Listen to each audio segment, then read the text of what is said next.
नमस्कार दोस्तों, आज बात करेंगे कि हिंदी की वरिष्ठ लेखिका गीतांजलि श्री को उनके उपन्यास रेत समाधि के लिए जो उसका इंग्लिश ट्रांसलेशन किया गया था टॉम ऑफ सैंड, उसके लिए इंटरनेशनल बुकर पुरस्कार 2022 प्राप्त हो चुका है। चर्चा में क्यों है ये बात?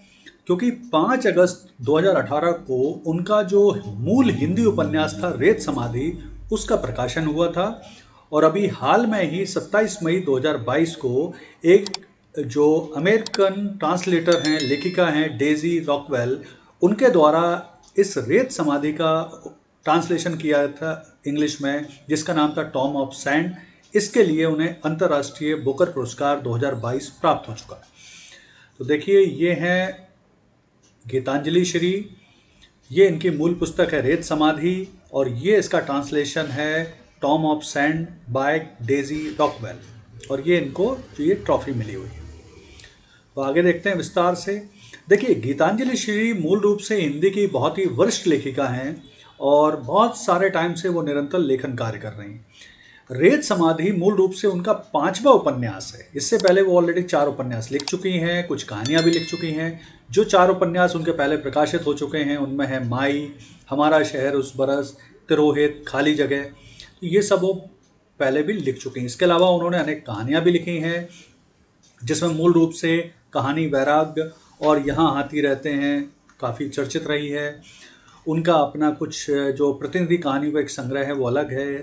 उनका जो तरीका है लिखने का, लेखन शैली, वो भी एक बहुत ही अलग मानी जाती है।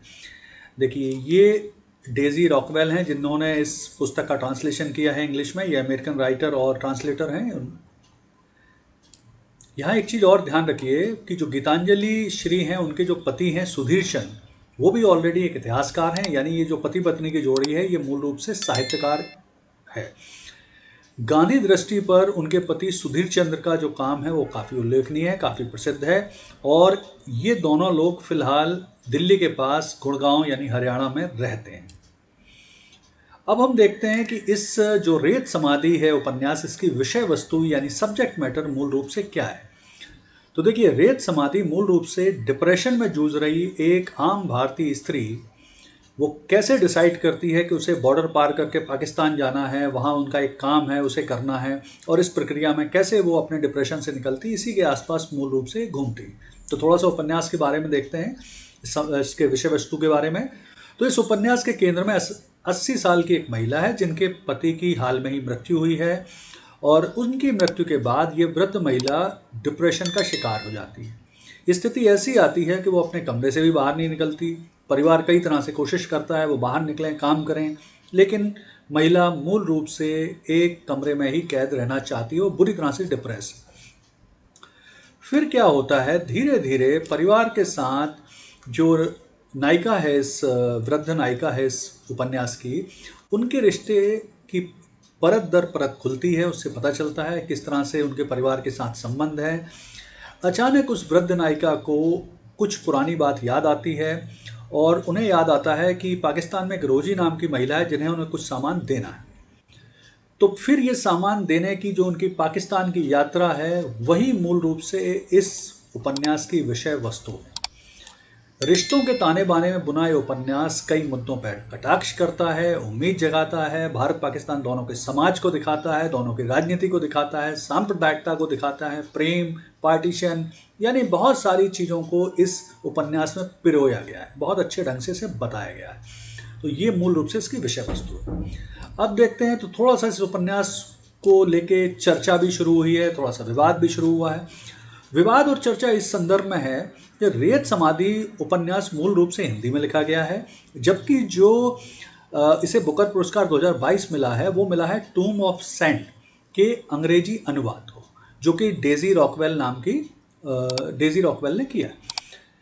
अब जो बुकर की जूरी है उसने तो मूल रूप से टूम ऑफ सैंड का मूल्यांकन किया है, ना कि रेत समाधि का।